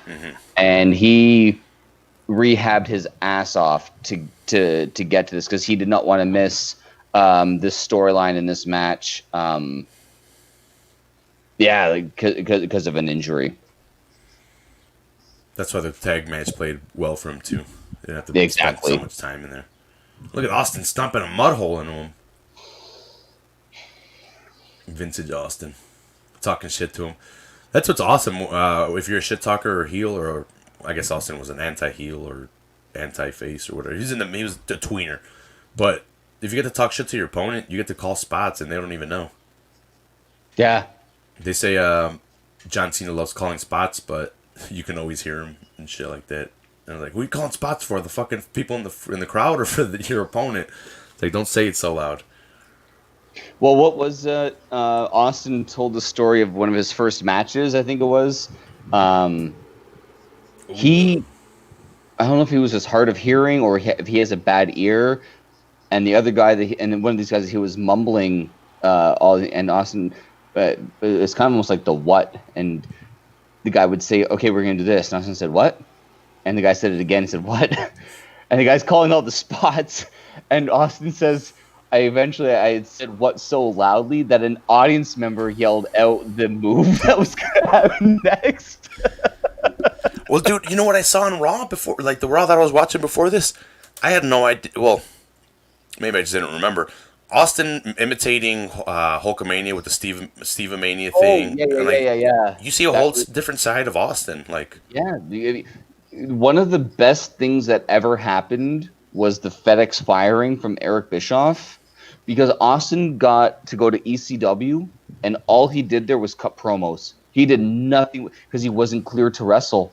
So all he did was just cut. So he did Bischoff, he did Hogan, he did Austin, he imitated guys, but he was himself, and he was able to just fucking unleash, and it was just unbelievable. And you go back and you watch. I'm gonna say it's on his collection DVD. They have a disc dedicated to him. It's called "That's the Bottom Line," and it's just him cutting promos. And there's like a segment of them from ECW that's just fucking out of this world, man. I think that's what they were advertising. They were advertising the sale of the. Is it "Don't Trust Anybody" DTA, or was it "That's the Bottom Line"? It was one of those two taglines. Don't trust anybody. Shamrock and Neidhart there, we were talking, but you could see, even for a big man, you could see that the Stu Hart dungeon that you didn't see a lot of with the Anvil. You could see how well he can work on the ground and how he can roll with guys. And Shamrock can bring out a lot. Shamrock with a lot of the Hart or the Stu Hart trained guys, man. He can put on clinics, man. Mm-hmm. Well, like Neidhart, you can his size is believable, and then you look at Shamrock, you're like, what kind of steroids is this guy on? And I'm not saying Neidhart wasn't on steroids. I'm just saying that his body carries it a lot better than these super muscular guys, because he was naturally like that. Well, when you think about guys like Mark Henry, right? When you see powerlifters, they're not ripped; they're bulky. Yeah, and Neidhart was not only a wrestler, but he did a lot of stuff back in the day, right? Didn't he hold like some record in Canada for like a record for discus throwing or something? Anvil throwing. That's what got his nickname. Yeah. It was at the Canadian Stampede. He threw an anvil and he held the. I don't know how long, or if he might still. I don't know. Beautiful belly. He was the record for the anvil throwing, and that's how he got his nickname in Stampede Wrestling. Here comes the young Lionheart. So weird to see Owen with that buzz cut, eh? Yeah, I was gonna mention earlier. I'm like, I like him better with the long hair.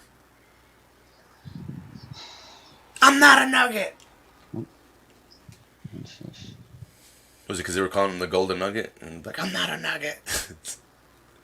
Word, I think that was a DX thing. Oh, okay, yeah, where the guy was Nugget, and then he started saying, because I remember Jason Sensation was coming out with DX, and he would always have like the prosthetic nose, and he would the witch nose. Yeah. Yeah, I don't like this hair. It looks too cop-like. Yeah. That's, you know what? That's almost like the perfect thing. Like if you put him in like a cop suit, it would almost be believable, eh? Mm-hmm. Yeah. It's like, can't you guys see that that's not a good look? It's like your head's a circle or an oval, and you're making it straight up top, and you can see your crown. You can see the crown of your head. It's uneven. Fix it, but you know. Is this Animal? No, it's Hawk. Hawk. R.I.P. Yeah. Man, look at all the R.I.P.s fucking this match, Oof. 4 of the 5 Hart Foundation members, Hawk. It's, god damn it, man. Austin's retired. Goldust is the only one there, and Shamrock's still trying to fucking fight people in MMA on heroin. He's fucking doing heroin fighting people. Or was it meth? Man. I don't know what it was. It was one of the two. Have you heard what the excerpts from his the book that he told the story? I don't know what it was, like ghostwriting. He told the story and some guy wrote his autobiography. Pardon? Sharpshooter. Oh. But yeah, Shamrock was talking about his days in WWE. He was selling fucking was it not date rape, but the fuck is it? Ecstasy, maybe?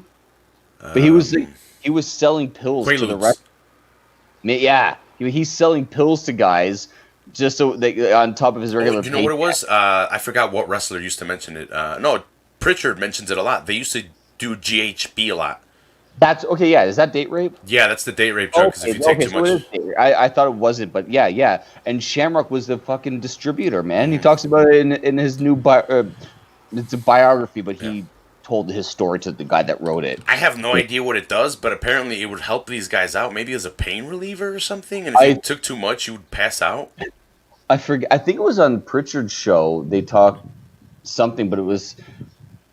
Oh, was it? I forget whose podcast it was, but they talked. Oh, you know what? It was the Crime and Sports podcast when they talk about the wrestlers, because you would perform, get stoned and drunk, wake up the next morning, and you take an upper because you had to catch your plane. Mm-hmm. You sit down on the plane, you take a downer, so you could crash on the plane or crash in the car.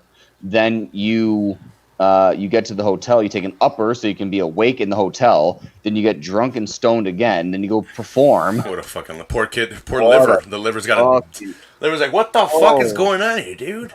Like you're just like you're spiking. Your heart is like rest, rise, like. Oof. It's a fucking life, eh? And then you got the other guys like Bulldog, which are on like every steroid under the sun. What? No way. That's all natural. Yeah. No, the only reason I know about GHB is because, damn, they're working on Gold. That's the whole Fart Foundation, of course. Good. And here comes Austin. Here comes where's Animal's not there? Is Animal? I was like, Animal's like, I'm good over here. I'll come later. Forgot what I was gonna say. No worries. Oh, the only reason I know about GHB or anything about it is because Tom Segura talks about it. How the time that he overdosed on GHB and woke up in the hospital because he didn't know that you weren't supposed to. Apparently, you're only supposed to take a capful or something, and a capful is enough to fuck you up. But if you take a swig, like anything above that, you're asking for trouble. And he took a big swig of it, and the guy's like, whoa, you're only supposed to take a capful. And then he just swallowed it, and he was like, well, too late. Well, I'm here. Yeah. Apparently, if you mix it with alcohol, too, I think it, like, exacerbates the yeah, that's why like they drop it into the drinks at the bars to fuck you up faster. Oh, nice spinning heel. Yeah. Is someone gonna jump across the whole fucking ring? Oh no. Animal got in the spot. Nice drop kick though. Oh, the kip up. Oh, he used to do that front drop kick off the top rope. So like he didn't have to do the missile style, you know. Like he could do it frontward, and it still looked so dirty good. Power bomb. Oh. Should I grow my hair out like Animal? They're gonna say like Owen. Like Owen. I couldn't if I tried with like Owen. Nice power slam. How fucking good was Animal back in the day? Yeah. Like Animal and Neidhart, eh? Like Tuesday device. You gonna hit it? Oh, they hit it on Owen. Land on his feet almost too. Stupid fucking Hawk. Why didn't you stop Anvil? Yeah, he just stood there, eh? Like, no, don't hit him, please.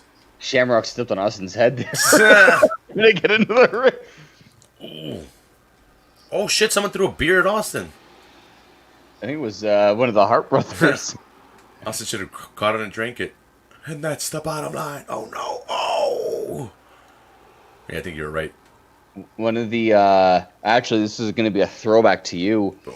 But the first FHP I listened to was you and I don't remember who it was breaking down this match, or at least you were breaking down either the match or the pay-per-view, and it's what led me to actually messaging you some things about it. Maybe me and Jeff, because no, this was pre-Jeff. It was Jesus probably then. Maybe Jesus, yeah. But it's what led, like I remember messaging you some things about the match, and it's what led me to jumping on with the was it the 20-year anniversary of the screw job 3 years back? That's out there, guys. Mine and Brian's thoughts, and we could possibly cover that shit again. That doesn't matter. That's such a big thing. We could watch that. I don't think we watched that. I think we just talked about it. We just talked about it a bunch. Wait, I think we talked about it on the Bret Hart episode. And we talked about it when we broke down the pay-per-view, but we haven't actually watched it. Now the Hart Foundation working on Austin and the Hart Foundation's down a man because Owen's gone from that chair shot to the knee. Yep, they're carrying Owen out of there. I love how they wait till him to be at the very top of the the entrance. We'll help you now. Austin cleaning house now, taking care of the Hart Foundation. That was a bad sell by Anvil, though. Yeah. Austin fucking pulling down Pillman's pants over here. What the hell's going on? I'm not trying to see guy butt. This isn't Game of Thrones. Yeah.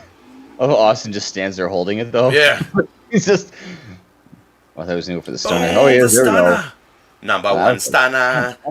Stunner. What's he kicking out of the ring for? Pin him. Yeah. Uh-oh, here we go. Brett's going to try to do this patented figure four lock. Oh, no. Going to the wrong corner, though, man. He's getting close to the... going close to enemy territory. Yeah. Now he's just working on it instead of locking in the figure four like he usually does. Working the knee. Yeah. What's he got there? What is that? A fire extinguisher to the knee. Ah! Not cool, Brett. Not cool. And here comes the figure four. Yep. How innovative is this move, eh? Where's Mankind? Where's Mankind? Oh. Hawk just stomping on the face. Yeah. Get off him. Bulldog working on Austin now. He's not. Is he the legal man? Well, Brett wasn't, so. No, it's Pillman's the legal man because Pillman got stunned. Yeah. Now it's 4-on-4. Austin's out.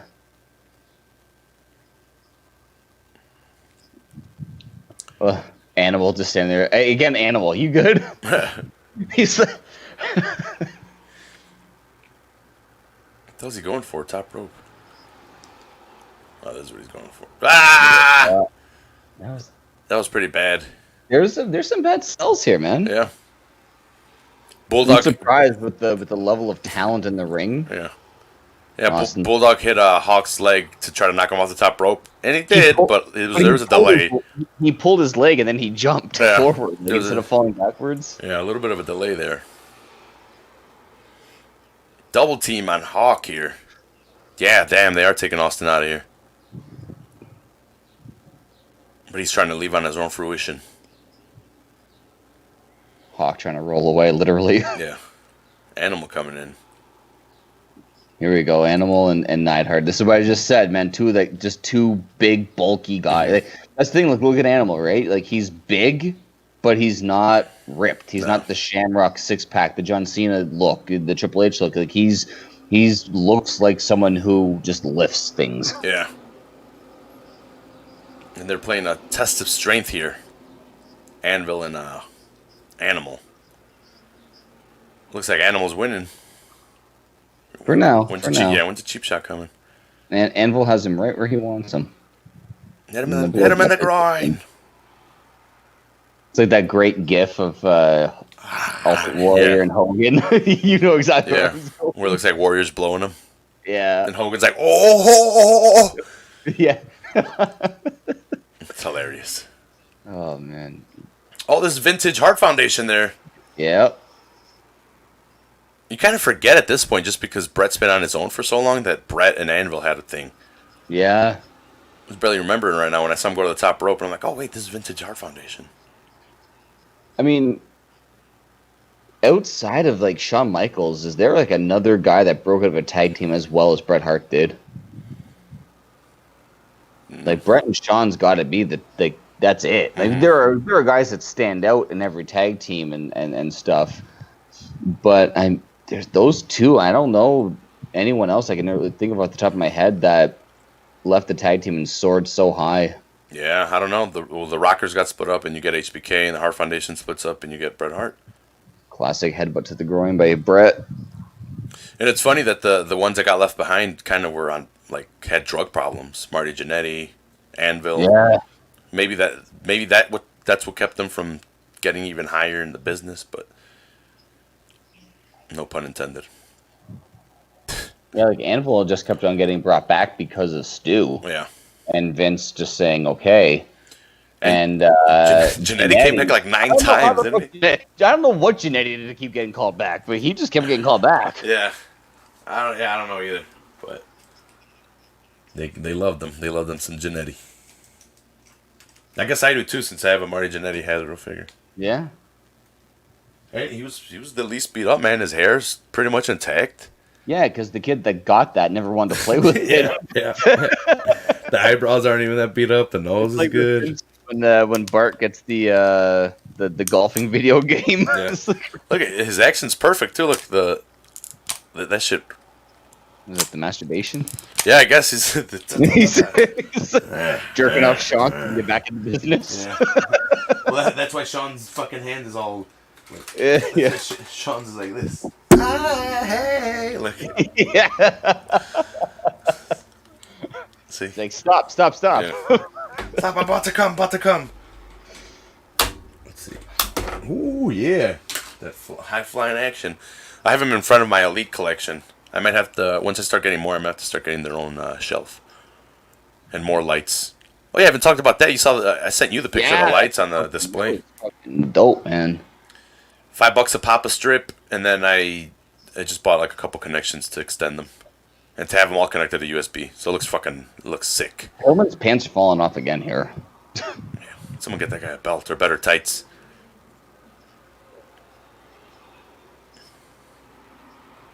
Shamrock getting worked on here.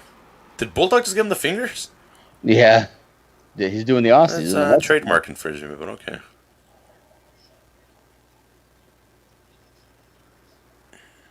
I still need a Bulldog now. Ooh, low blow by Shamrock, but he's the good guy. And that's not an MMA move. What the fuck? Oh, he's the bad guy. He's American. He's evil. Oh, okay. We are in Canada, or they are in Canada. Yeah, that's right. Well, I am in Canada. Yeah. That's why I wore my Austin shirt. I'm like, all right, I'm Team Austin, and Ryan's Team Canada. But you didn't wear any Canadian stuff. It's too fucking hot for a shirt. Yeah. It's getting there. I'm feeling the humidity under my armpits, but you call him, Tillman breaks it up. Yeah, but we're almost done here. I love how Diana's was Miss Canadian Stampede or Miss Calgary Stampede or whatever it was. Yeah. Throw a crown on her. She's not that hot. Just throw a crown. Yeah, she's a princess, guys. Yeah, I find it hard to believe that she was Miss Princess. They had no one better that night. Wow, Goldust almost fucking won. That was close, man. That would have been bad. Nice little spill he could have taken. He's going to go for the top rope superplex. Here we go. Ah! Oh, man, no. It did not look that great. No, man, It was all right, but it wasn't as smooth as it should have been. Right, yeah. Here, Austin's... By God! Austin's coming back! He's skimping over! Yeah, he will get here. Yeah. So now it's back to 5-on-4. Is Owen going to come back? Dun, dun, dun. We want Owen.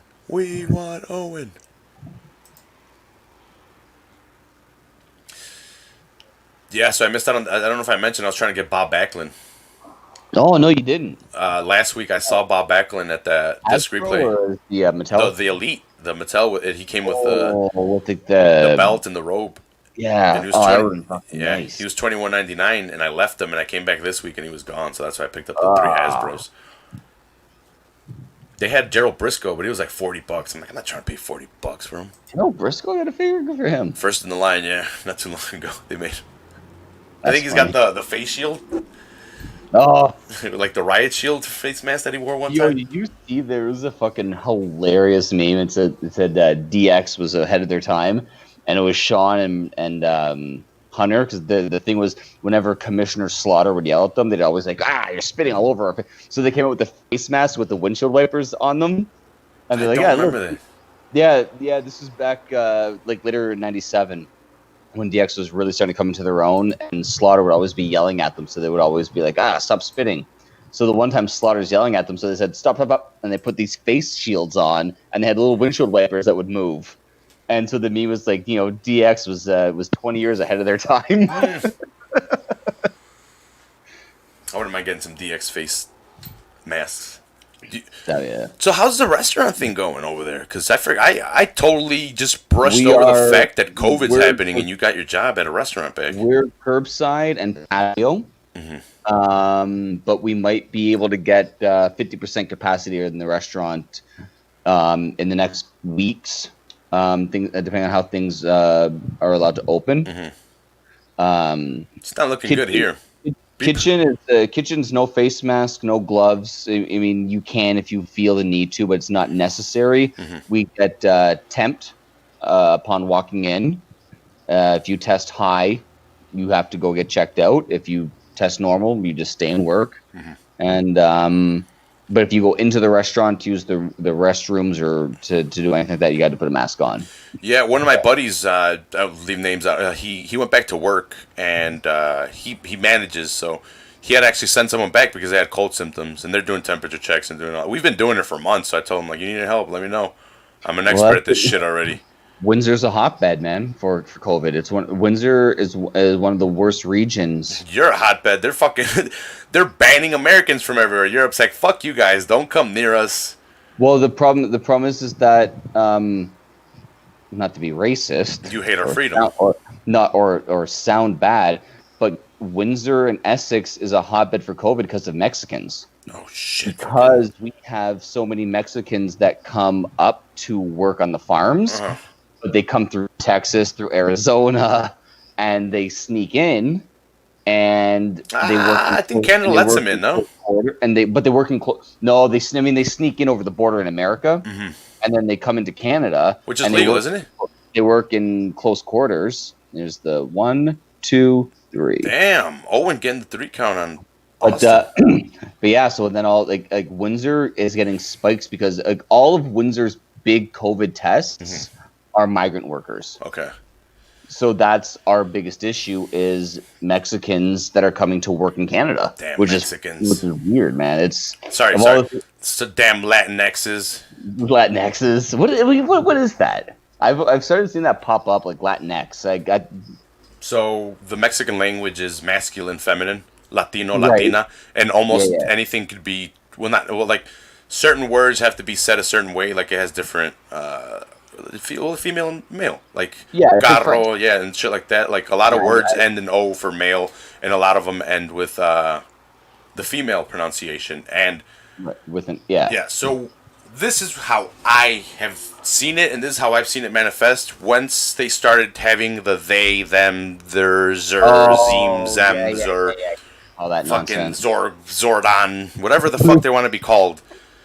And no disrespect, man. If you feel however the hell you want to feel, and if you want to be transgender, go ahead. If you want to be gay, go ahead. I have no problem with it. I have a problem with people trying to change the way I speak. And if you say, "Hey, look at her," and you're like, "Actually, it's a them," because if people have a problem with the language, because like I said, it's masculine, feminine, and people feel excluded. Oh, okay. So the X is just to be like all encompassing. Yes, and I don't like it because then are we going to change the whole language? Like, is that what it's going to be? So are you now Latinx? I think you have to drop the O and put the X. And I don't know if they're trying to do that with the whole language, and I'm just not having it. Like I think it's stupid. And I don't look. I think the X and the changing the language is stupid. I don't think people's feelings and how they portray themselves is. Once you start infringing on me, then fuck you. All right. I have feelings too, and I don't know. I have my certain preferences. Does that mean I should push them on people and force them to do what I want them to do? No, because then we're going to live in a fucking society where everyone's preference is going to take priority over everyone else's, and then it's just going to be a whole clusterfuck of shit. Right. So not to take away from what you said, but to go into this pay-per-view finish here, it was supposed to be a 3-parter. Austin was supposed to lose by roll-up to Owen Hart. He was then supposed to beat Owen for the title at SummerSlam by roll-up, which he does despite with the broken neck. And it was supposed to finish off at Survivor Series with Owen and Austin for the title, where it was going to be Austin winning clean. But obviously the broken neck put a big that. So we did see part 1, and SummerSlam you'll see the part 2. Where Austin wins the title after he gets pile driven on his neck. He's supposed to win with the roll up, as he did. It was just sloppier than what was expected. Yeah, they continued after that, which is crazy. Austin kept going. He's like, I'm good. I'm just gonna lay here, let him celebrate, and then I'll just call an audible. Is Brett gonna jump into the fucking crowd of people? Because Austin's attacking Owen. No, he's attacking. This is one of my favorite scenes in Austin's career. He's going to get handcuffed and taken out of the ring in handcuffs, and he bends over and flips the bird while in handcuffs, which is fucking awesome. Like it's pure Stone Cold. This is what got a lot of people to love Stone Cold too. This is badass. Yeah. This BA. Look at him kicking the officials. Like, get it, I might be handcuffed, but you ain't stopping me.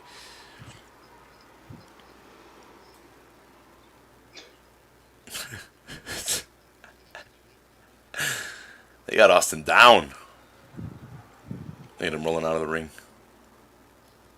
Oh, here comes Pillman giving him the fingers. Did he spit in his face? Yeah, he spat on him there. Ooh, someone kicked him pretty hard from behind. Yeah, that was Anvil. Got him good. Yeah, so now you're gonna see he should be flipping the bird here in a second. Yeah, there it is. To the crowd, and they're throwing beers at him. It's so good though, man. Like, come on. This is one of those. Yeah, this is the famous scene right here. Right here. Right here. This is the scene right there that they show all the time. Yeah. I never noticed Austin had a six-pack until, like, right there when he was bending over and he was, like, arching his back a bit. Well, I was going to mention, this is probably one of the last times we get to see 100% Austin with not that much of a belly. He's able to do all his moves. He becomes a lot more of a brawler after. And he's actually said that as shitty as the broken neck was, it changed him for the better because he couldn't do certain things and he had to change his he had to change his move set, which mirrored his character in a way. Yeah, Diana's hugging Bulldog after he's had a long ass match and he's all greasy and sweaty. You get all the heart. Now they get the kids go. If you look closely, you can see Natalia and Owen's kids.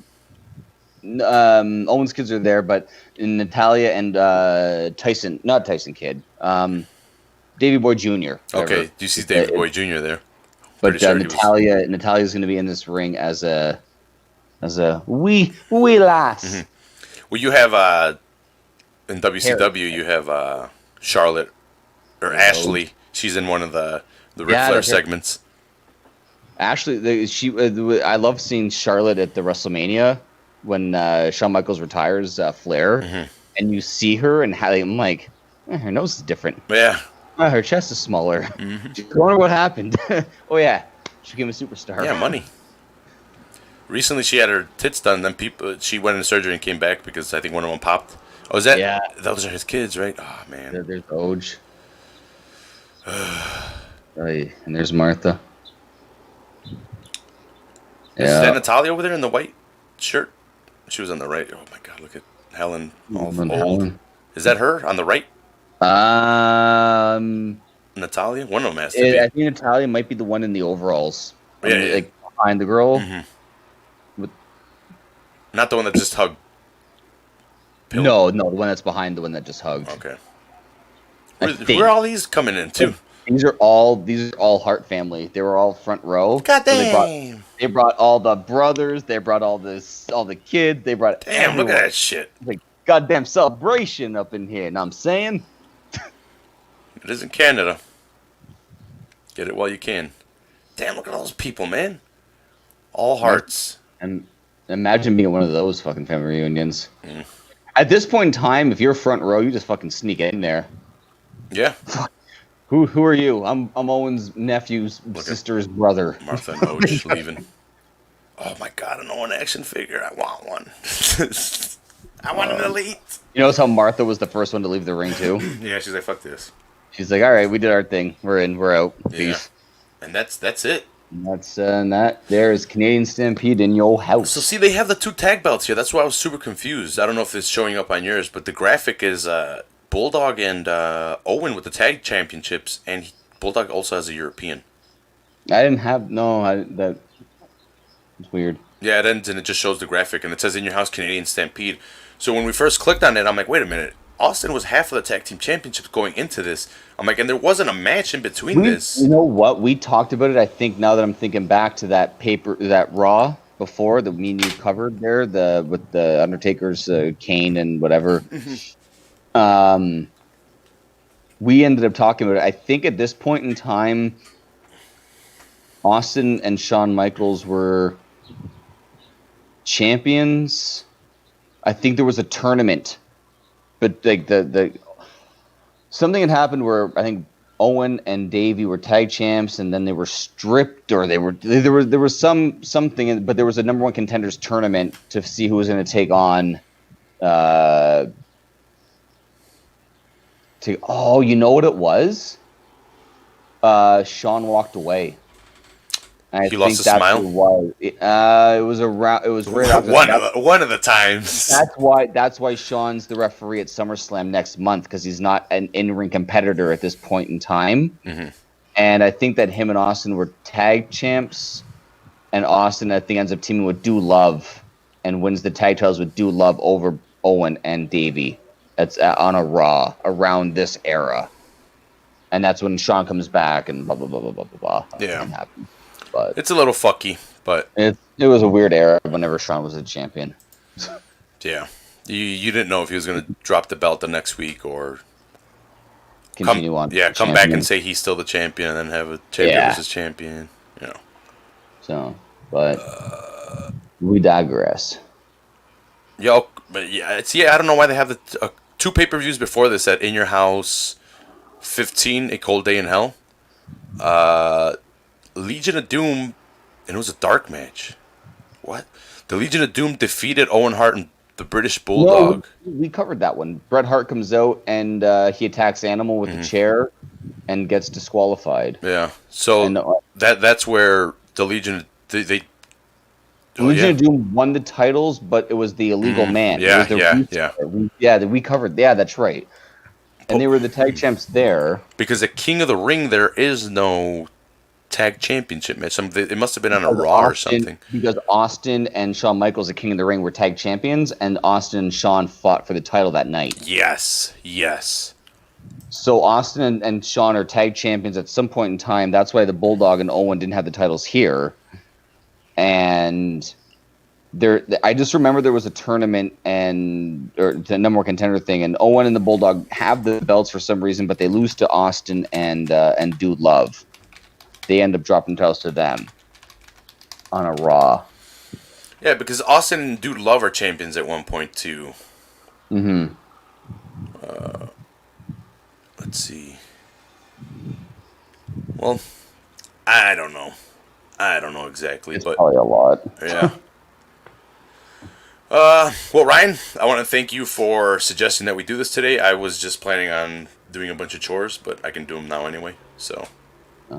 I appreciate that you made the time for me. I've had some days. Mm-hmm. It's been nice to finally, it's been a long 2 weeks without doing the show, and getting back on here a little bit, kind of bringing some form of regularity into my life. That's nice, and seeing your cute little face makes it that much better, Rafa. Yeah, that could be cute. I need to shave and get a haircut. That's why I'm wearing the hat. Well, Ryan, thanks a lot for joining me. Is there anything you want to let the people know or say before we get out of here? Just I've had a lot of people reach out to me. I want to say if you're a listener, thank you for everything. It's been it's never easy what I'm doing right now, but for the people that have reached out again, I say thank you. Raph, you've been a fantastic friend in all of this. It's just watch wrestling, guys. Mm-hmm. Just sit back, put on some wrestling, and just enjoy life right now. Better. I couldn't have said it better myself, Ryan. I want to thank you, Ryan, for joining me, helping me out every week to do this show. And please subscribe to the podcast.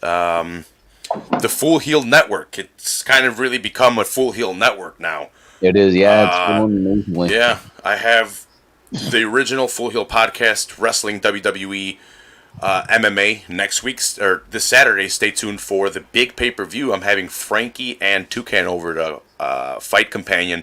I might invite George Masvidal. Yeah, Masvidal taking he's gonna shot at the title. Fuck it! I don't be surprised if there's a new champion, man. Yeah, he could shock the world. Mm-hmm. So I'm gonna have my buddies over on Saturday. We're gonna watch that, and we'll Fight Companion to that. So stay tuned for that. And if you like soccer, football, check out Football on Full Heel, my buddy Frankie's podcast here on the same network. I need to get them their own channel though, Football on Full Heel channel, and still put stuff on here and stuff on there, but just dedicate their channel to them. So go ahead and subscribe to Full Heel Podcast, and you'll get that as well. And I also have a separate channel, the Donkeytron Gaming channel, where I will be uploading all my gaming stuff. So right now I'm just live streaming Call of Duty, and I've been playing Call of Duty with me and Jamie, dropping in on Warzone. I have the capture card for all the other games. I just need to get the content recorded, and I just need to play old video games and upload them to really have it a gaming channel and not just a Call of Duty channel. But you have your MMA, you have your WWE, WCW, WWF, NWO, ECW, AEW, NXT, all that good stuff. MMA, like I mentioned, so UFC, Bellator.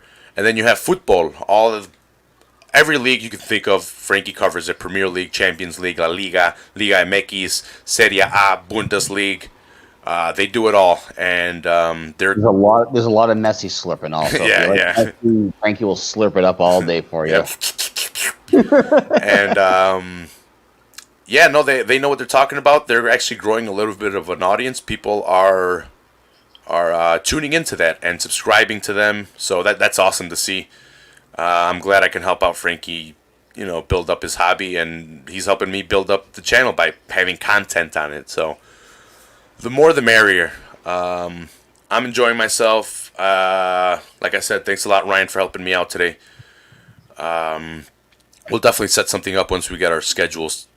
Yeah, well, once I get everything figured out with me, it's gonna be a week-to-week kind of deal. But we'll figure some shit out, and might not be as often as we did, and might not be as often as I want to. But I will be here as often as I can, breaking shit down. Awesome. So I enjoyed this Canadian Stampede. I hope everyone did too.